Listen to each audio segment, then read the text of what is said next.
I'm gonna take a second, think about how I'm gonna start this. Probably by speaking, throwing it out there. That's always a plus. That's always a good. Uh,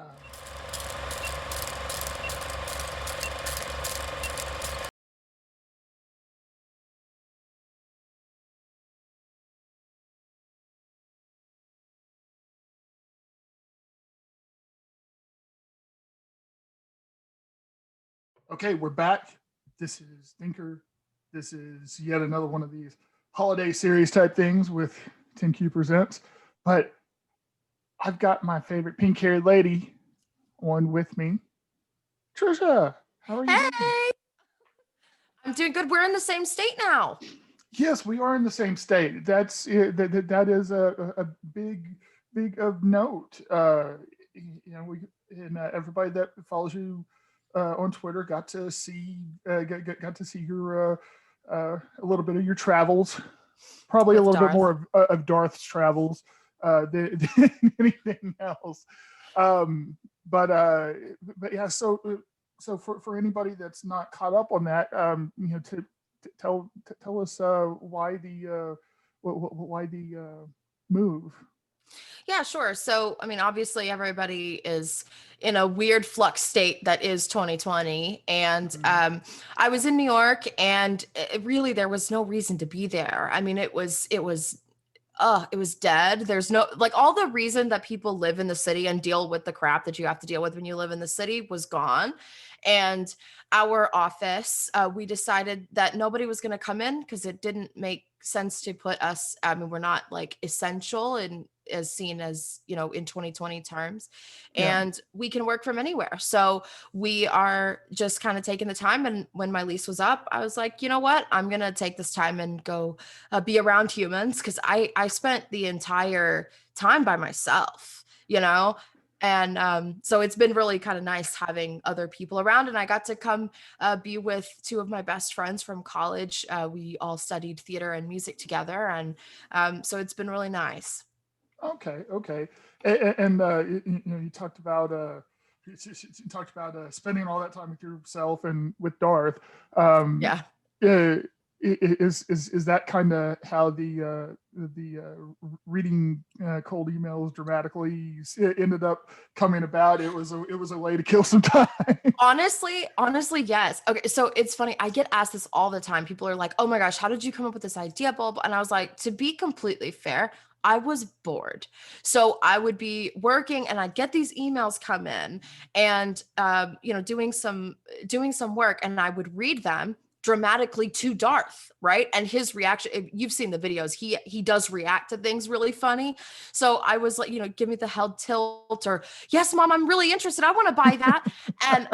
And so I mentioned it like in passing on Twitter once, like, oh, one of the highlights of my 2020 has been dramatically reading these emails to Darth. And so many people were like, oh, you got to record those. And I was like, that's weird. Nobody's gonna want to watch me reading these emails, And I have been overwhelmed by the response to these things. I mean, genuine. The first one that I posted got over 11,000 views, and I honestly was like staring at my phone in shock. You know what I Oh, mean? I couldn't yeah. believe it. Well, hey, I don't know why you couldn't believe it. You're a talented person, and Oh, thanks. you're entertaining. Of course it's going to get views. I mean, hell, especially whenever. Why do you think I asked you on for me? I don't get views. You get views. Oh, stop that. You get tons of views. What are you talking about? You have some of the biggest names in InfoSec on your show.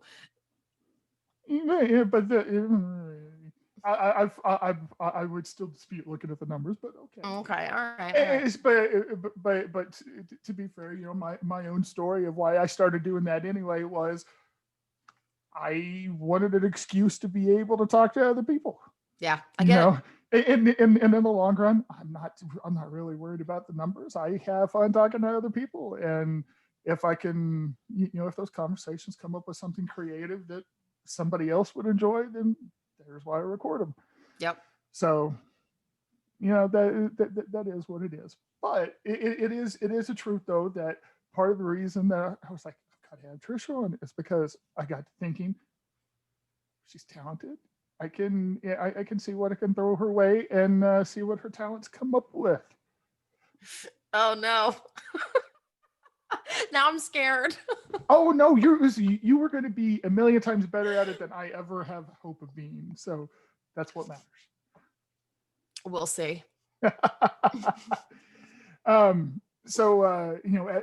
we were discussing before we started recording, I was trying really to think what kind of title to put to this podcast, this particular one. I was like, you know what?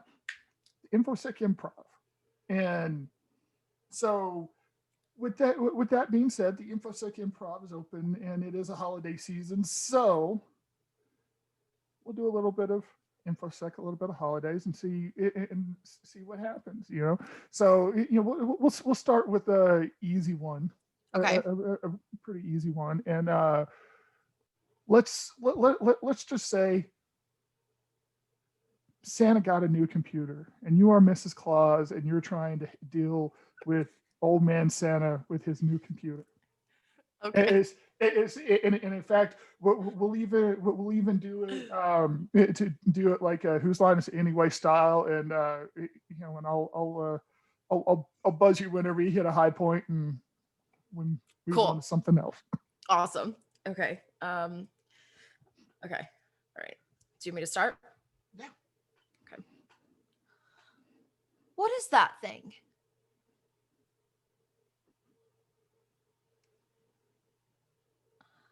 Is it a TV?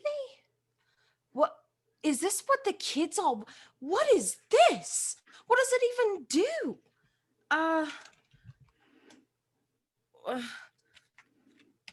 Makes a nice sound, I guess. How do you turn it on?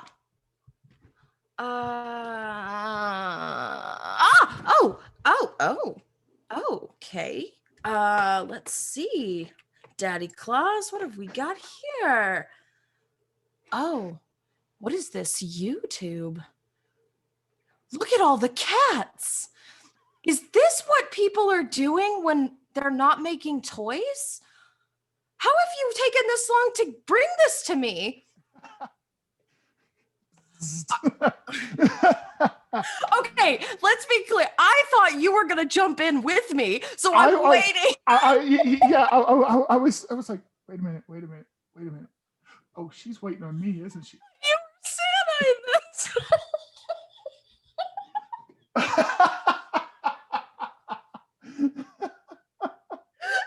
Oh my God. Okay, this is off to a great start. Oh, that's funny. Okay, but you know what? The way you played it off was perfectly wonderful. I got a kick out of it. Okay, I know now. Okay. Oh my God, that was good. Okay. Oh. Okay. So let's say the next one is you are Jack Frost trying to conduct a physical penetration test at Santa's headquarters. Oh, okay. Let me think. I love Jack Frost. Okay. All right. I could freeze the lock and break it open, but that's kind of boring. What could I do? What would Santa be holding most hostage? The list. The list. It has all the magic. Of course it does. Okay. So, let me start. You know what? Those reindeer really like a good carrot. I bet I could talk Rudolph into sneaking me in through the barn. Okay. So let me get a carrot.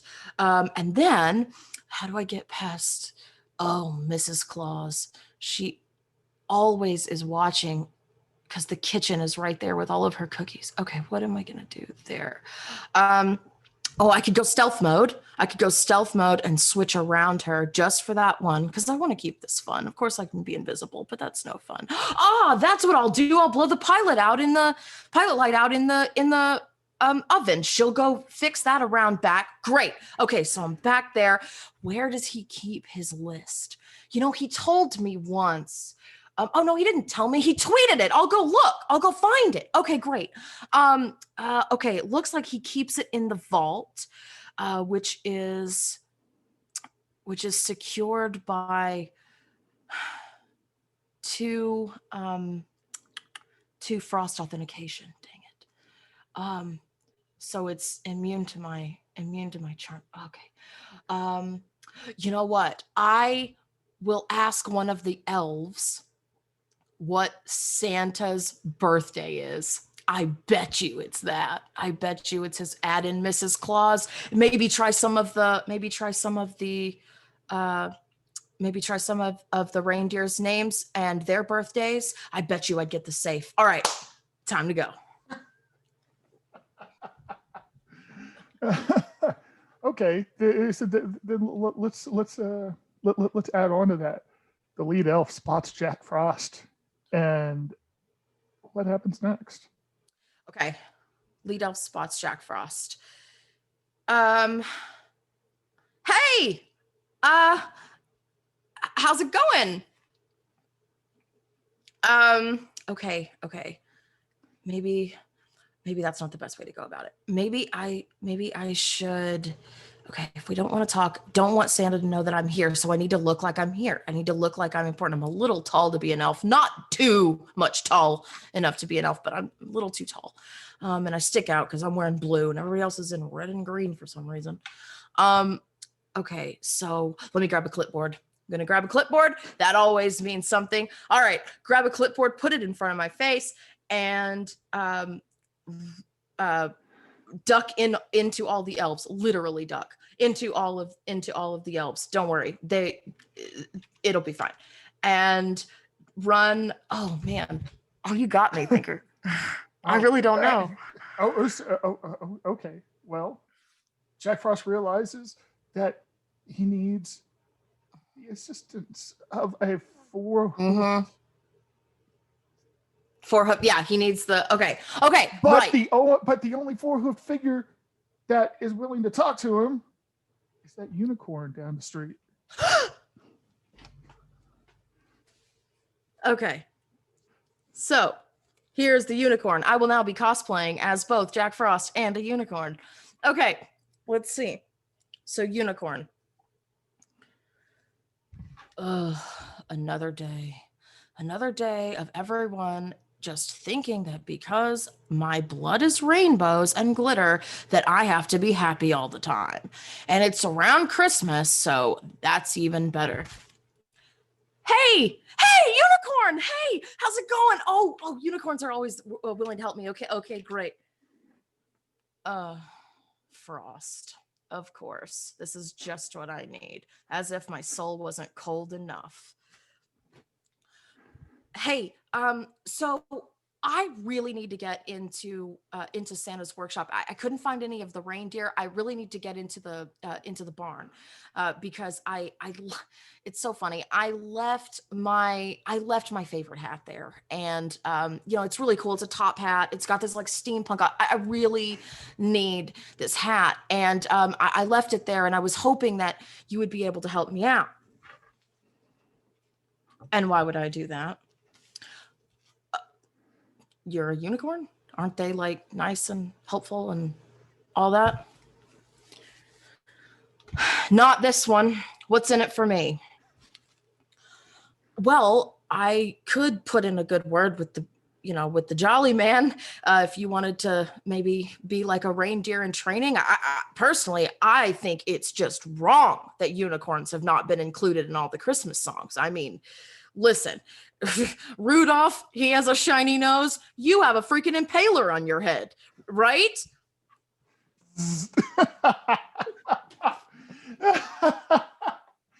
That actually gives me another good thought. Okay.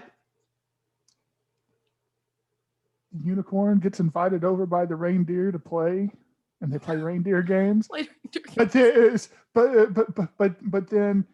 the rest of the reindeer start to get to comparing Rudolph's nose to the unicorn's. Okay. Okay. Okay. All right. This is a different unicorn. I'm just going to make this very clear. Okay. Because that one would not be fun at parties. Okay. Oh my goodness. I finally got an invite to the reindeer games.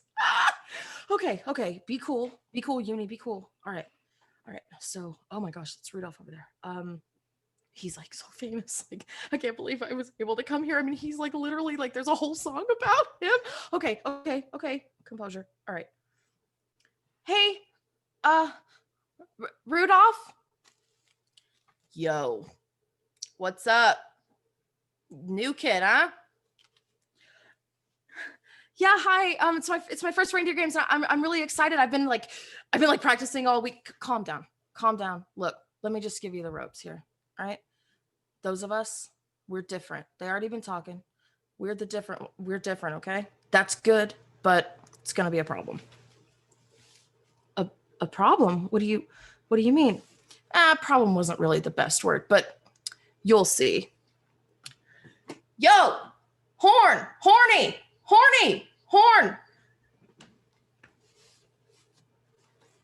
Did they just call me horny? You should have heard the things that they came up with me the first time. Oh, okay. So where should we start? Well, we had to change everything on our typical reindeer games, considering you could impale us with the touch football. So we've moved on to more of a trivia game. Are you good at trivia? Yeah, I think mostly, like unicorn trivia. Is that what we're going to be asked? Reindeer trivia, unicorn, reindeer trivia. I lost my horn. Oh.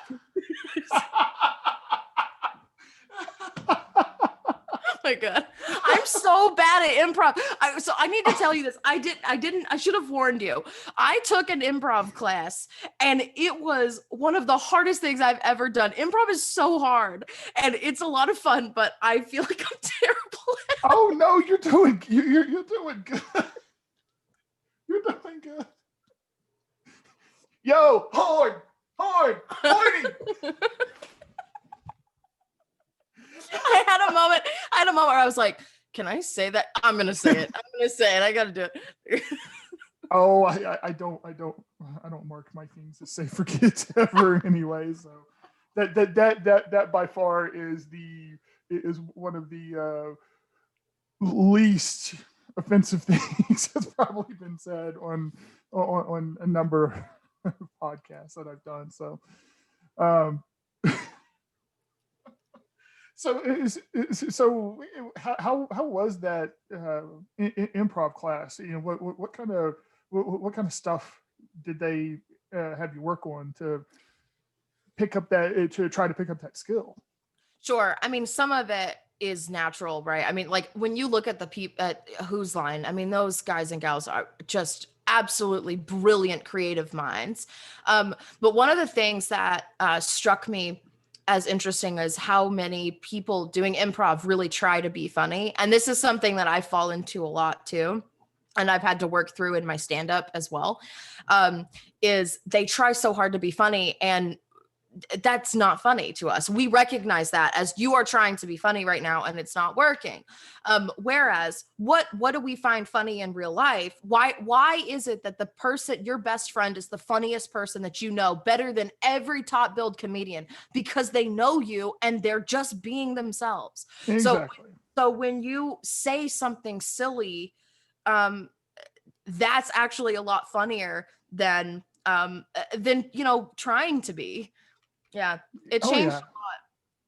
Well, it's like, for instance, I know that every time somebody cracks up at something that I say, I'm like, really?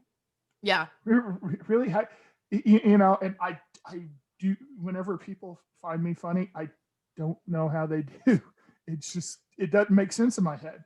Mhm. But it's that whole idea of there's just a natural flow of things, a natural pace of things, and different things get people's attention in different ways. And Sure. yeah, I would guess that the skill of improv is probably between one, thinking on your feet, Yes. two, um, being natural, and three, trying to also recognize that if you're doing improv professionally, that you probably need to make sure that you're trending towards things that generally more people than not find funny, at least. Yeah, it's very interesting. I mean, I think this goes for any artist really, but particularly in comedy, I think the skill comes in from also having a lot of life experiences, because then Mhm. you have a Rolodex of things that you can pull from. So if like my one of my best friends who passed away 2 years ago, he used to say that all the time. He is to this day the funniest person I've ever met in my life. And he told me, he goes, Trisha, most of this isn't mine. I heard it somewhere and I created a Rolodex in my head. And when someone says something that cues me up, I say it. And he goes, "No," and some of them were his, and he, whatever. But Yeah. it's true. I think that their skill to me, I think mostly comes into memory. They Mhm. think of something like, okay, how can I work that in? And they get a prompt. Okay, I can make this work. And Yeah. it's like, pulling that together. It's such an amazing skill. I have so much respect for improv people. Well, and whenever I was first working on undergrad, I ended up taking a fiction writing class, Mhm. and it was one of those stodgy old English professors. Uh, the only thing that I found even remotely interesting uh, from the man was that whenever he was telling us the very first TV show that he ever watched, because he grew up in the Oklahoma City area, and he said it was no, it wasn't that he grew up in Oklahoma City. It's that he saw the first TV show he saw was blurry midget wrestling from Oklahoma City. There we go. Oh, okay. Yeah. Yeah, yeah. Outside of that, he was just this stodgy old guy that it just I didn't just couldn't latch into to his class very well. But whole point being, and even bringing it up, is one thing that he did say is to be able to write good fiction, you need to be able to write what you know. Yes. If you try to write what is something that you don't know about, then it's going to show. Yeah. So, Well, we talk about this in acting all the time, right? Like, if I'm playing a serial killer, obviously, well, maybe it's not obvious. I would hope it's obvious, but whatever. I guess I've been called worse than a serial killer. But I didn't, I might not have been that, but when you understand the motivation of the character, why are they doing it? We can all relate to something like that. If it's for revenge, for instance, we can all relate to that. We can all relate to wanting someone to hurt for something that they did to us. Okay, great. I'm going to pull on that. And I think when you take it that step further into improv, where you don't know what's coming at you, and being able to I mean, it really genuinely is amazing. Ricky Gervais, of course, it's not a real conversation with me unless I bring him up once. He has had a podcast called Deadly Serious on Sirius XM, and he would talk about this too. He's like, improv gives me like hives. Like I would never do that. That stresses me out because I've turned comedy into more of a science than an art. And it's, and which is true, right? That's yeah, what stand-up people do. yeah. Um, and Well, they so, once yeah, again they've got to if they expect to make money. exactly. Yeah. So, Yeah. but no, and you talk about that got me thinking, especially considering that you mentioned the whole serial killer thing. I've found myself watching a lot of shows, dealing with serial killers and profilers and stuff that really try to understand them and figure out why it is that they've done what they've done. Yep. And and I find I find myself really able to kind of feel it at my core, whether it's the serial killer or the profiler, because it's the serial killer. It's because probably I've been thinking about it. I was like, I probably actually could end up being, that could be something I could do maybe if I started it.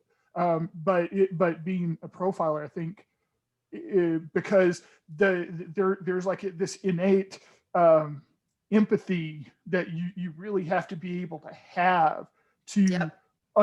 to understand the other person and get in the mind of the other person, figure out who they are, what they're doing, what's their motivation behind it.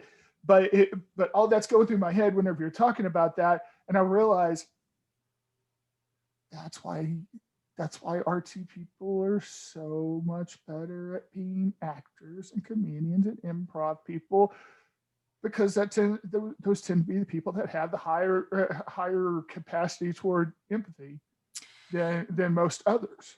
That's a really interesting point. I love that. I thought I knew where you were going with that, and I did not. I also think it's why artists do well in InfoSec, Yeah. because when you were talking about the profiling and stuff, listen, that was something, just completely admittedly, I had no idea was such a big part of security.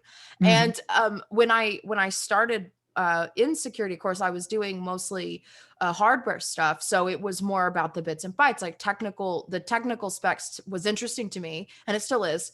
But when I got more into past past the hardware layer and more into security strategy, I was like, oh, holy cow, there is so much profiling. There's Mhm. and it's so interesting. So yeah, I think to your point, that's why I would love to see more artists in InfoSec, even if they're not technical roles. We're gonna see things that somebody who's in the bits and bytes isn't going to see. I say this all the time. The techies speak in ones and zeros, and I speak unicorn. There you go. Well, it's another person that comes to mind uh, along those lines. Um, Jet Kite. Anybody that knows her story knows that she originally was a journalist, Mm-hmm. and now she's doing her thing in physical security, and she's a natural at it. Yep. She's a star whenever it comes to it, and but being that journalist, and that's a skill set that's very easily transferable. Yep. So yeah, I mean, there's so many there's so many different skill sets that you can have that could make you good in this space without having to have a CVE to your name or anything like that.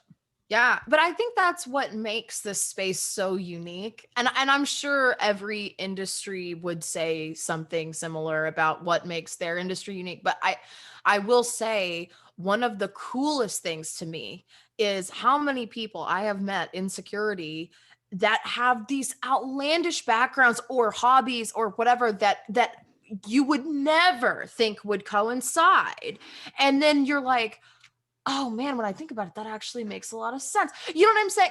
Like you don't listen, what, 10 years ago, 15 years ago, whatever, I never would have been like, what you really should do is use your acting background to become prominent in the InfoSec community. That's a good. No, you know what I'm saying? And I feel like there are so many people like me out there who have done, Stefan Sek comes to mind. Mhm. She also had a journalism background and fell into it, and I love and I love her and her story and everything else, but it's a good example of how multiple different things can all come in, and this is so important as to why we need to work together, Mhm. and not enforce. Oh, I'm gonna for a second. This is why this whole gatekeeping mentality is trash, and it needs to go away, Absolutely. because there are going to be things that you will miss, and there are people out there who wouldn't have missed it. And if you gatekeep them out of there, then it's your own fault. Mm-hmm. Whew. Mm-hmm. Okay, well, my blood pressure just See, being in New York would have been helpful right now, because yeah. it'd be cooler and it wouldn't overheat Yeah, on I know. a It's ranch. been really cool in the mornings, huh? It I has. I It was has. surprised. Well, Yeah. it's finally winter, Yeah. so it'll get cool in the mornings, but it's still Texas, and it won't always stay cool. Yeah. Yeah, like it got up to like 70 the other day. I was like, this is December, okay? This Mm-hmm, is mm-hmm, December. mm-hmm. Hey, I remember one year that at the end of October, it wasn't Halloween, but it was pretty stinking close. But there was a day that it was one of the more northern reaches of the state, that there was a high of 98 at the end of Yeah. October. Yikes. So yeah, that's I would I would love to. I've said it to several people before. If I'm going to do the heat, I really belong in Arizona. Mm, If I'm not going to do the heat, I've told a number of people before that I would want to go and live in Colorado, but not in Denver proper, but yeah. more like if you know the corridor between Denver and Vail, Georgetown. Yeah. It's Oh yeah. Oh yeah.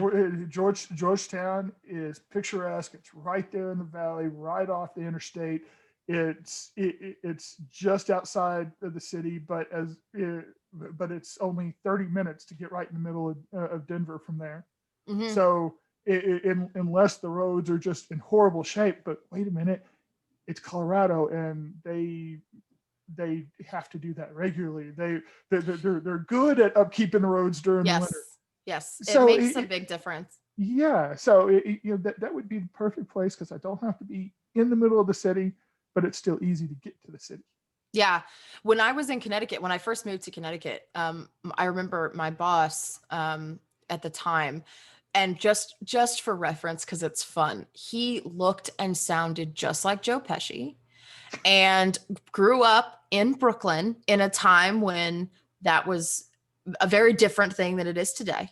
Yeah. And like he told me a story once about how he and his friends were like playing ball and found a dead body in a trunk, right? So very different background than what I grew up with. Anyway, so we're sitting there talking, and I said, okay, so I don't really know how to approach this, but how do we handle snow days, right? And he looked at me and he goes, what? And I said, yeah, like what's the snow day policy? Because like I know like it gets a lot of snow up here, and blah, blah, blah. Me thinking I'm clever to show that he goes, you come to work. What do you mean? And I said, even if it snows?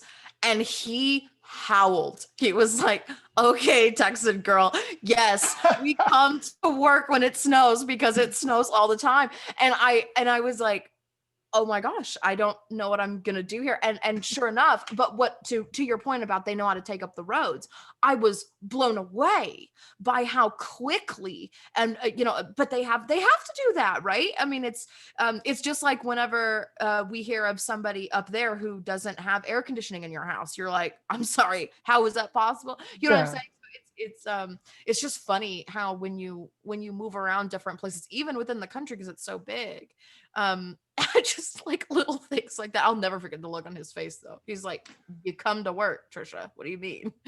Well, it is, and having worked in TV before, I do remember a number of times where I would see, oh, there's going to be this big ice storm that hits Georgia, and then the next day I would see video on the news feeds of people, horrible things happening in traffic in Atlanta, and I'm just like, how do they not understand how to drive safely on the ice?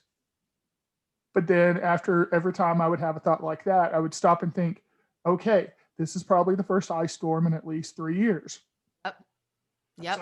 So yeah, or even there was one time I was in Utah and was heading back to Texas driving, and I had stopped in Grand Junction Uh-huh.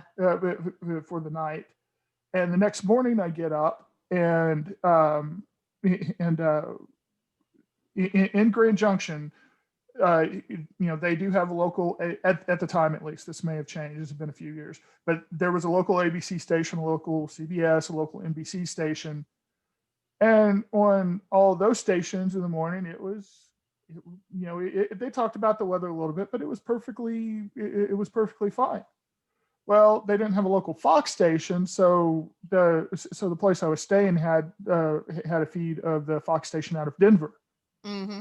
and Denver saying, "Oh, we close schools for the day," and the original plan was to drive across I-70 and stop in the southern part of Denver Metro the next night.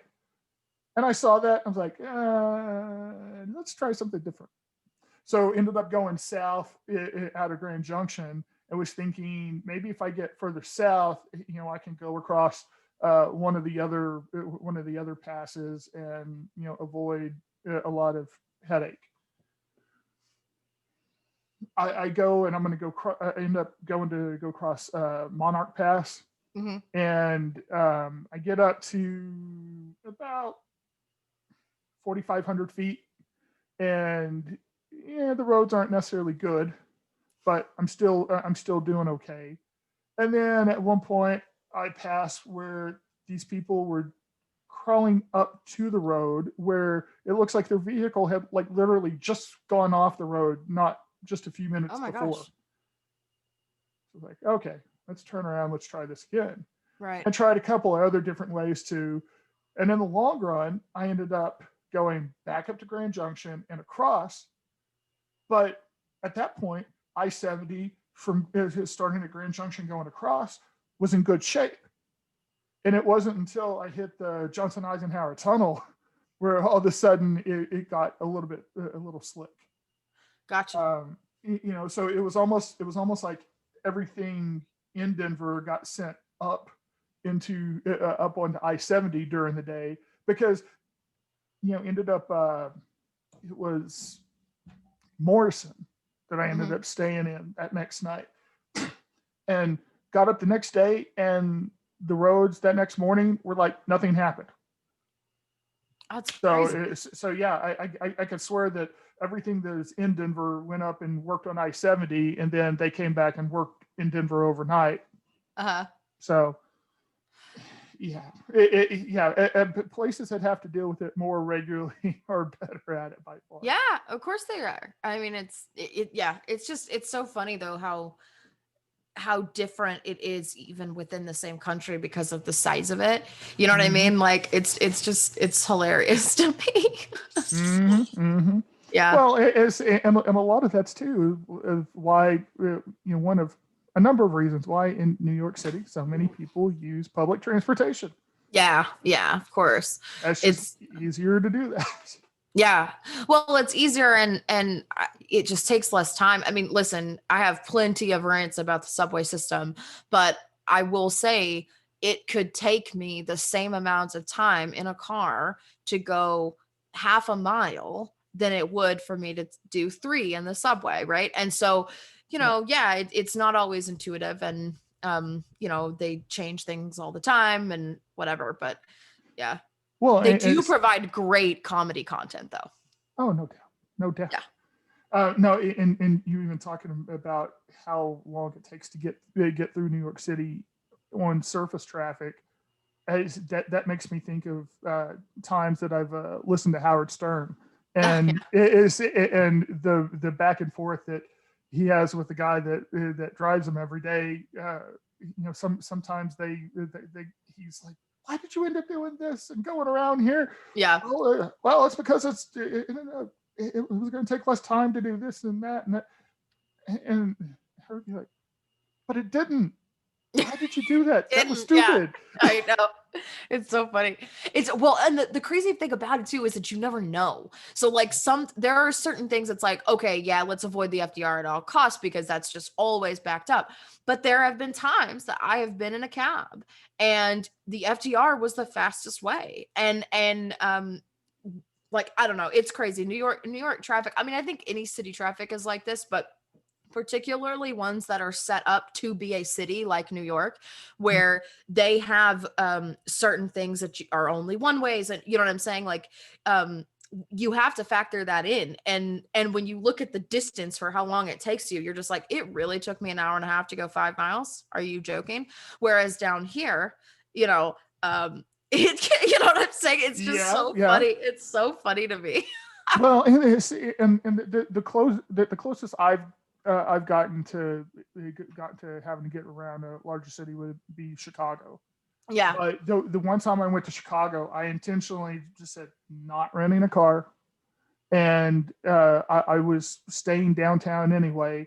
So I took the L from O'Hare downtown. If I needed to go any further than a mile or two from where I was staying, I took the L to another stop. Mhm. Um, it was a nice experience, honestly. So no, it is. And speaking back to the whole traffic thing in New York City, and back to Howard Stern mentioned, there have been some times where there was like super bad weather, Mhm. and all the guys with the families, and they don't live in Manhattan. They make a point to stay in Manhattan Yes. overnight Yes. because the traffic getting into Manhattan, and especially those bridges, Yes. and it can be an issue whenever you're coming from outside of Manhattan. Right, right. And even and that's if you're driving, and even with the transport into Manhattan, it's a lot. I mean, it always blew me away how much more crowded the Brooklyn trains were Mm-hmm. on work days than some of the Manhattan trains. And it's because everybody's gotta get into the city, or the even the ones from like the Metro North coming from Connecticut or the New Jersey Transit. I mean, they're always a hot mess in the Mm-hmm. morning. um yeah, it's it's just so funny how different it is now, especially since so I'm more in a city here, but my parents live in a really remote area, Mm-hmm. and I spent some time with them a couple weeks ago, and I was like, it takes you how long just to get to the city? You know what I mean? Like it so it's just funny because I've been out of it for so long, you know? No, I gotcha. I used to do work in rural areas for years and years, and furthest the furthest I've ever been out of a major city was like 3.5 hours, and Hmm. that's all freeway driving. Um, and I felt that. I don't like being smack dab in the middle of the city, but I don't I don't want the city to be inaccessible. Yes. Um, Yeah.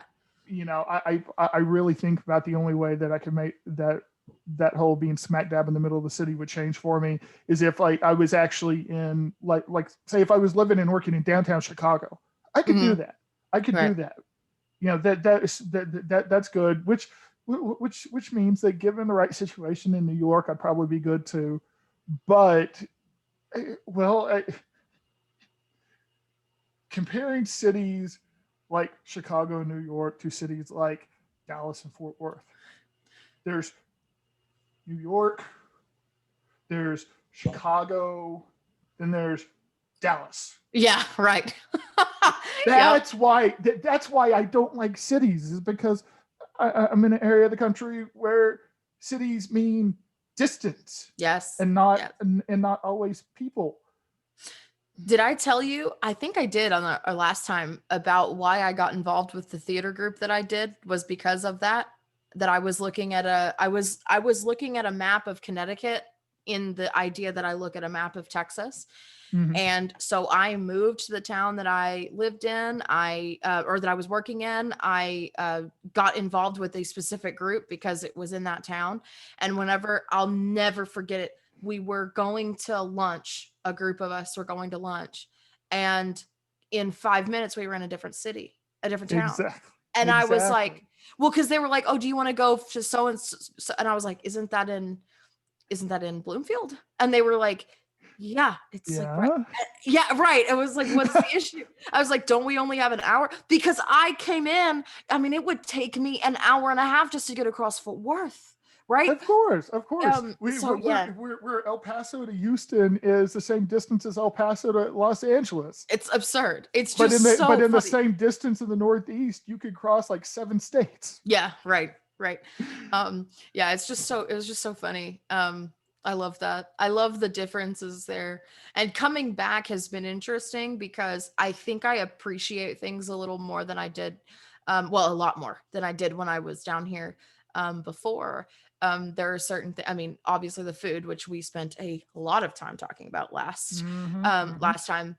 So there's that. But even little things, just being able to be around other people and having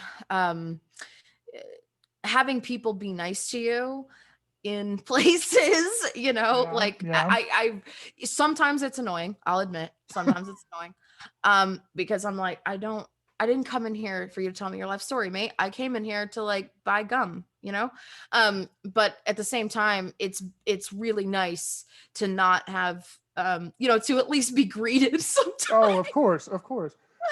Yeah. No, well, and I totally get that because like in the time I spent in Arizona, for instance, while I wasn't like living and working in Phoenix Metro, the area I was living and working in, it was similar affinities to what you run in most places in Texas, but not that's not necessarily my speed. So anytime I was actually down in Phoenix and interacted with people in Phoenix, well, what is Phoenix? It's New England South is what it Yeah, is. it is. And I appreciated not always having to run into people that it was, oh, bless your heart, and you never know for sure exactly what they're thinking though. Yeah. Yeah, it's true. It's true. Yeah. Well, I appreciate knowing what people are thinking. Well, oh yeah, no, of course. And I think that's why I did so well up there and why I kind of found my own as a human being and an employee and everything up there is because I am a very blunt person and I always have been.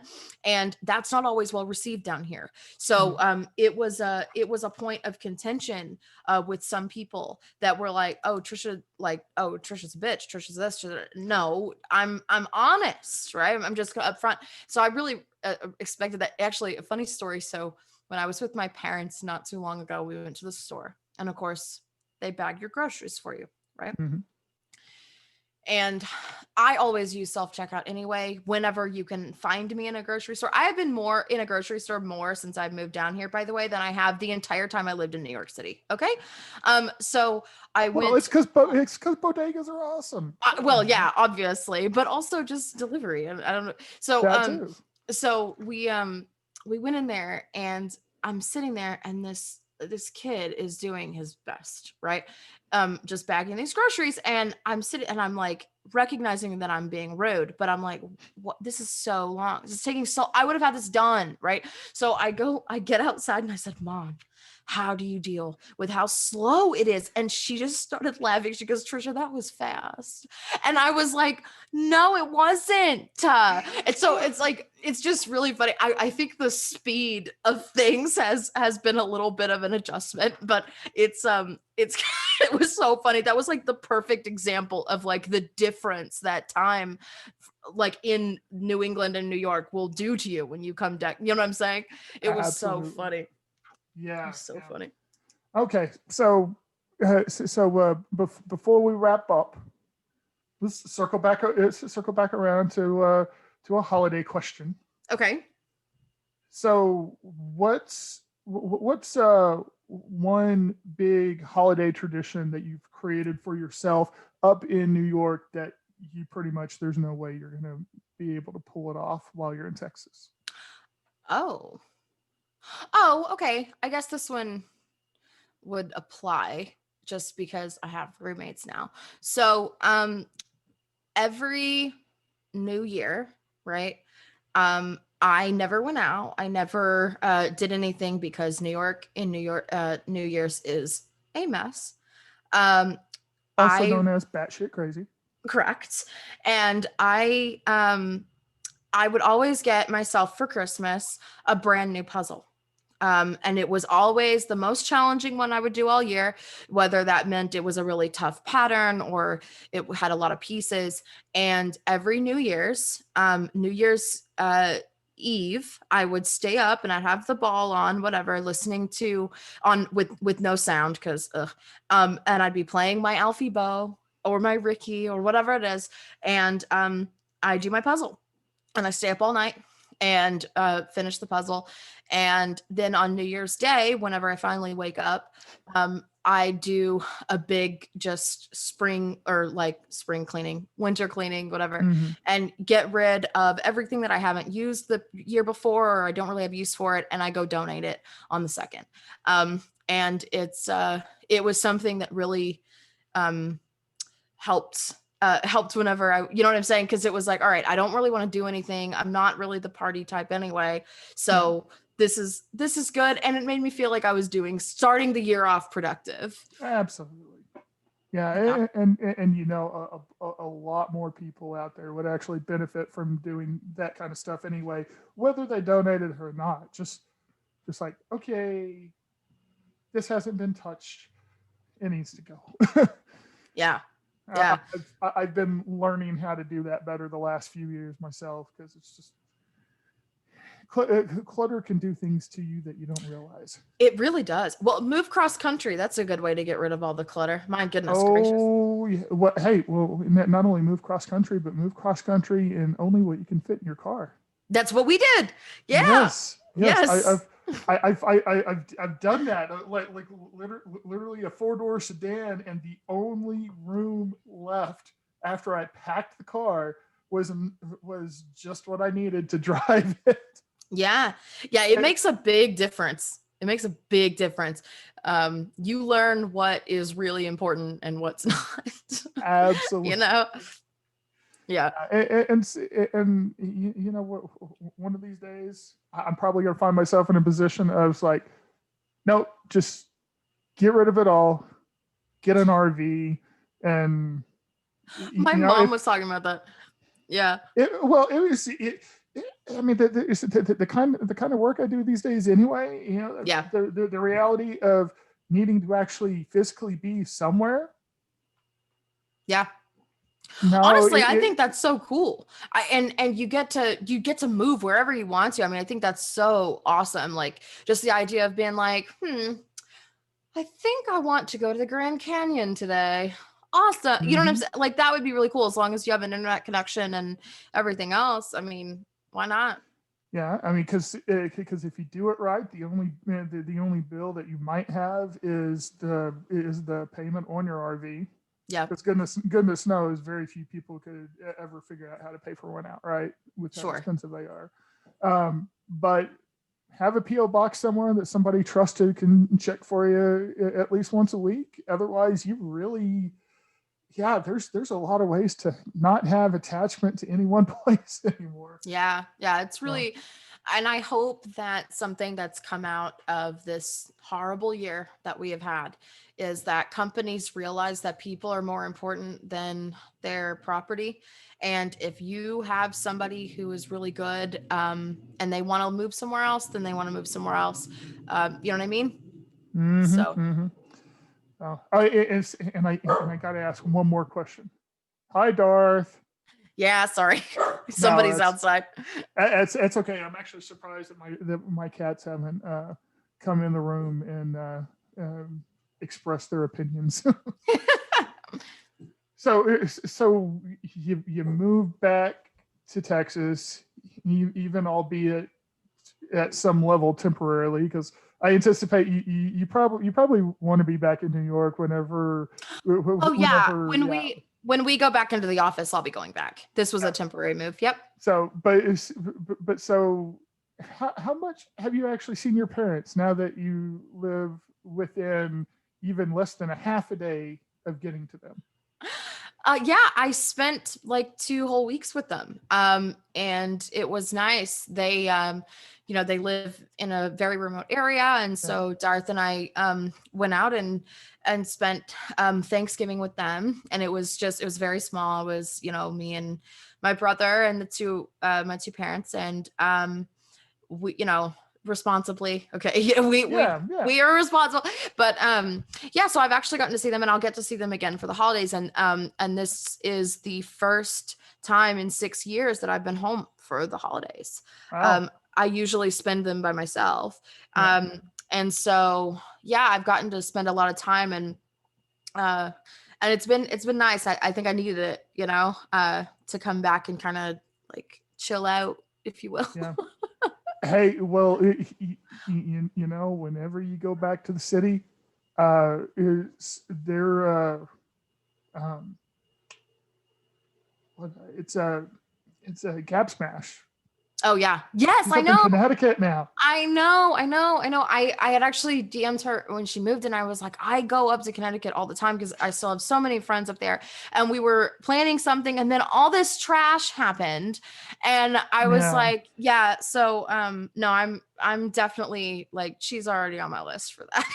For sure. Awesome. Yeah. Hey, because you know what? I get the it's funny. I'm definitely by far an extrovert, but I need my alone time. So yes. I get it. I totally get it. But no, we all still need human contact. Zoom is better than nothing.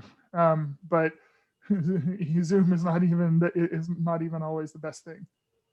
Yeah, agreed. It's I didn't realize how much it had affected me either until I was around humans again.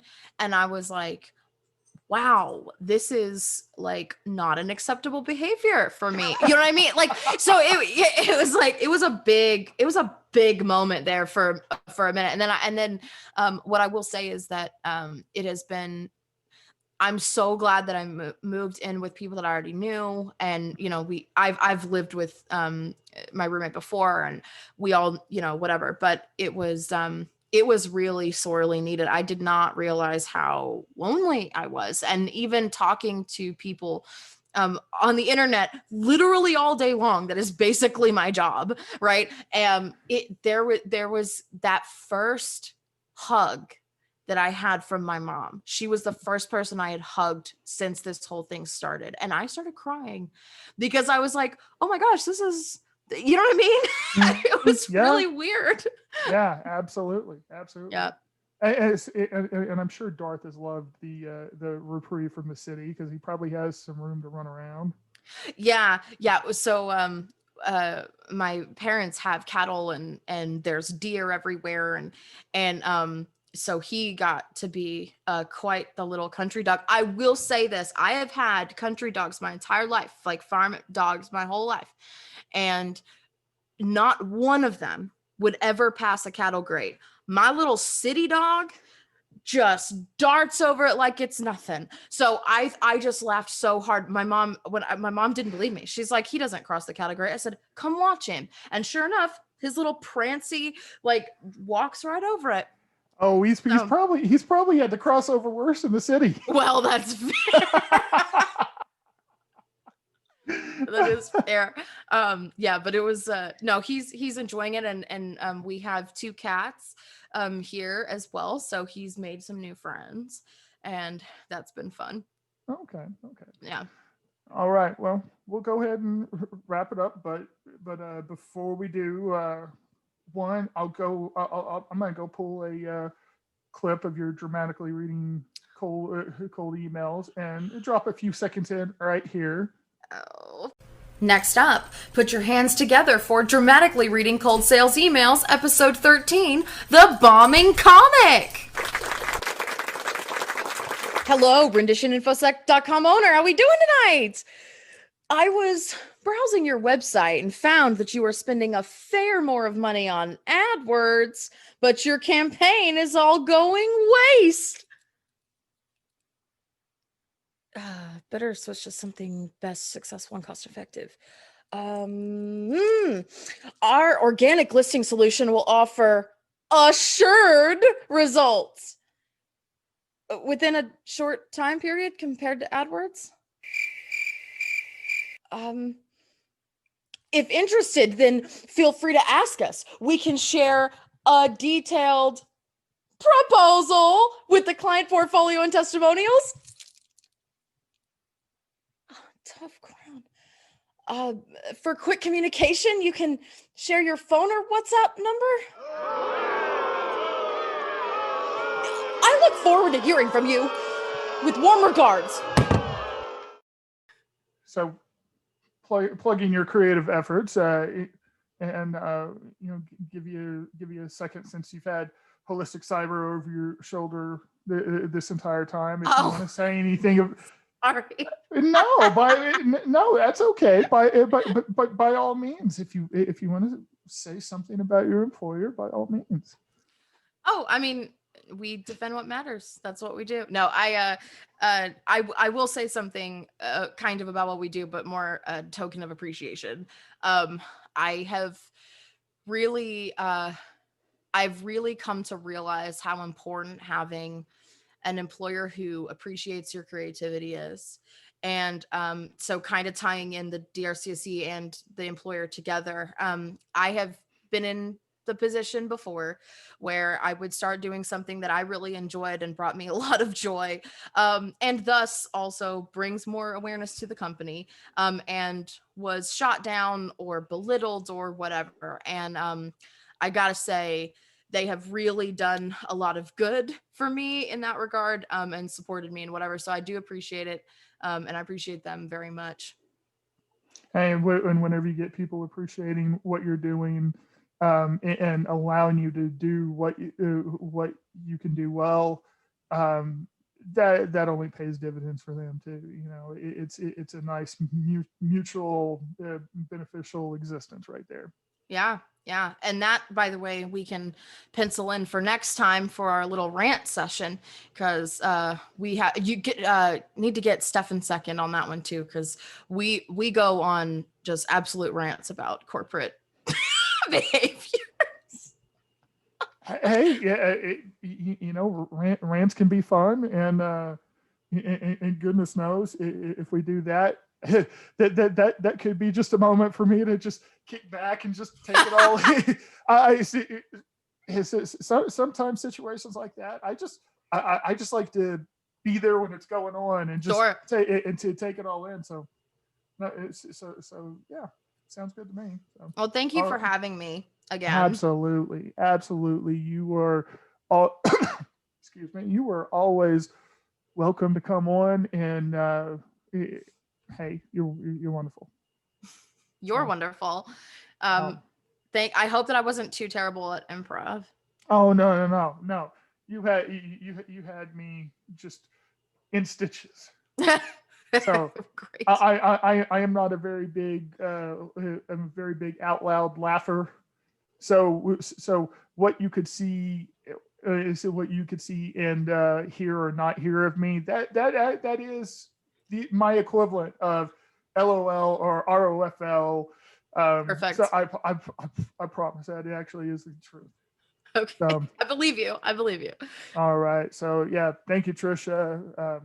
Have a good rest of the holidays, and I'll talk to you whenever I talk to you next. You too. Bye. All